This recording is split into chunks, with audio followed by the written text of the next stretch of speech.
Hey guys, Luxi here. Today I want to share some tips about Arena, and we are gonna start off with which are the best leaders in the game. So without further ado, let's go through some leader abilities. I will call this the tier 1 leaders. We'll have calveit. Look at the top 3 cards from your deck and play one. So this card is good as basically you want to save this ability up to round 3, and then you basically have one additional card which means a lot in Arena. Like any form of card advantage would usually help you win the game. And then we have Francesca. Play a special card from your graveyard. Why this leader is good as there are really good spells that if you replay them usually will win you the game, like Ragnarok. Like playing 2 of Ragnarok, let's say in round 3 on both rows, it will basically win you the game if they have no weather clears. Other good cards will include Royal Decree as well as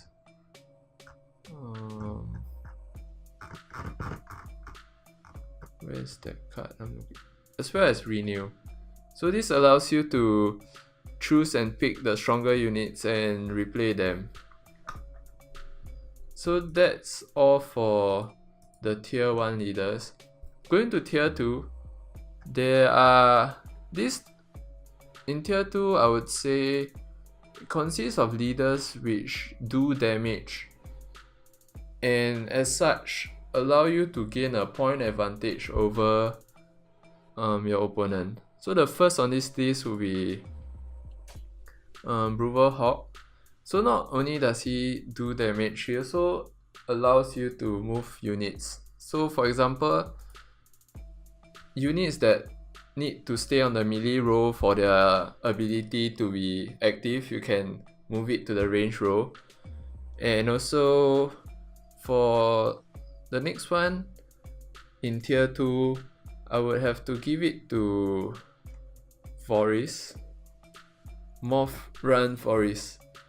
So why I consider this card good is that you are able to buff cards which you want to keep alive, such as your engine cards or any of your order, like cards with order abilities. So this will allow you to gain value over in the long term, and it also boosts by 4 if you review a gold card, and if you play 3 rounds of his ability, the maximum points you are able to get is 12, which is probably the highest in the game. Third on the tier 2 list will be eithne, whereby you damage a unit by 1. So this leader ability is good as it allows you to set up units for cards like Regis, which damages all enemies on a row by 1. If any were destroyed, repeat this ability. Or it also allows you to set up cards like Scorch, which destroys the highest units, and even Epidemic. So you can line the units, your opponent units up according to which spells you have, and in general is a overall good ability. As let's say you want to kill a unit instantly, you can just spend all the charges in that round to kill the unit. Fourth on the list will be fortrest. So boost an ally by 1 and give it 0. This ability is really good if you have a lot of units with powerful order abilities, which allow you to basically take over the game if you manage to give it 0. So some strong order abilities would include, for example, Gunter, which instantly destroys a unit, and even Blaze, which deals additional 5 damage, so up to 10 points of so up to 10 points. And the 5th leader on the tier 2 list will be Crach. So this is generally just a very good ability which allows you to damage a unit by 1, and played in the long round or even the short round, you will gain like value from his ability. And last on the tier 2 list will be, I will give it to Eredin, as it boosts a unit by 4 and gives it immunity. So as mentioned, if a unit with very strong orders or a very strong engine that is able to survive on the board would usually win you the round. So giving a strong unit immunity might be the defining point of winning like round 3, for example. And that's all for the tier 2 list. I'll put all the leaders in terms of tiers at the description below, so in case you can't follow, you can look at the list below. Okay, now for the tier 3 list. The first on this list will be so tier 3 list, how I put it is that usually they are good abilities, just that they aren't as good as tier 2 in terms of like they can only be used in 1 round. So what do I mean by this? So the first leader in tier 3 is Herald, which splits 8 damage between all enemies. So I put all these leaders in tier 3 as their abilities can only be used in 1 round, so you have a huge swing in points, but it doesn't allow you to win over 3 rounds. So this tier 3 list will include Herald the Cripple, which deals 8 damage, and Woodland Spirit, which boosts a unit in your hand by 8, as well as so all these leaders in tier 3, you will get a very strong round 3, and you would try to make round 3 as short as possible. And the next tier 3 leader, I will give it to Filanvandrel, which boosts all units in your hand by 1. Usually you'll get like 8 points of value out of it. And Bran,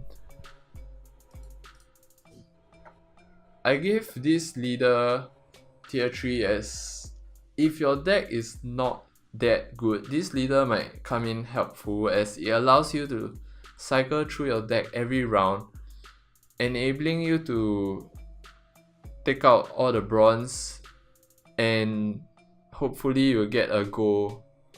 And it also does 1 damage is not that great, but it still does 1 damage. And lastly, on tier 3 there is Princess. So similar to Herald and Woodland, this is a strong round 3 ability, but it's least strong in terms of it damages by 8. So for example, if all your enemy units are below 8, you don't actually get the full value of 8 damage. Okay, and last but not least, we come to the shittiest leaders in the game, the tier 4 leaders, which I think that in very rare circumstances you would want to pick them. Otherwise, try to avoid these leaders at all costs. So the first on this list would be Eist, and it allows you to play a warrior from your graveyard. Although this might seem that you can get a card advantage in round 3, but if you actually look at the warriors, there aren't very strong warriors. For example, Dogon 2 Blades, you need to be able to constantly damage your enemies. Or I guess emhyr is not a bad one, but you need to have the highest unit for his ability to work. And so goes forth. Like for the rest of the warriors, they aren't like very strong units by themselves. That's why I put this leader in tier 4. And for the next leader on the list, it will be emhyr. And you move an ally unit or artifact back to your hand. So if you play Constructor in Gwent, usually this leader you will use it with to buff like witches, but in this case it's basically like trying to heal your unit. So let's say your unit gets damaged till very low, and then you use his ability to basically heal your take back your unit and play it back on the battlefield with full HP. Or even you can play it for like locked units. So it's not the worst leader, but at the end of the day, smart opponents will be able to play around his ability quite well. And you only can use it once for the whole game, which also limits the effectiveness. The next one will be Unseen Elder. So this allows you to trigger a Death Wish ability, which I think is just too circumstantial, and it needs a well-tuned deck like the Death Wish deck to work. Similarly for Archer's Queen, basically only works for the like consume deck, so definitely don't pick this. And other shitty leaders include King Demavend. Give 1 charge to a unit. Usually you don't have units that require this ability in arena. And other one would include King Helselt, which plays a copy of an ally on the battlefield.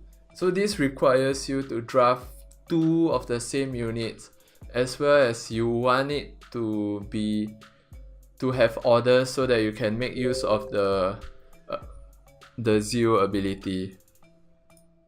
So it's just too many conditions to fit for you to justify picking this leader. And also, I don't know why, but yeah, both kings aren't very good in arena. And the last leader might be controversial, but I would want to give it to Usurper. I think this is the worst leader in arena. Some people might disagree, but basically you disable the opponent's ability, like leader ability, and then you don't have an ability yourself. This means that you are just going into the game with a huge disadvantage, as you have 0 mulligans starting from round 1, meaning that although this leader mutes your opponent's abilities, you do not have any mulligans. Means you are stuck with whatever cards that you have. And in arena, this is very bad, as usually in draft you would encounter some cards that are really subpar, and you want to mulligan as much bronzes out of your hand as possible, and this leader just does not allow you to do so. Yeah, and there you have it. 4 tiers of leaders, and let me know what you think, and thanks for watching.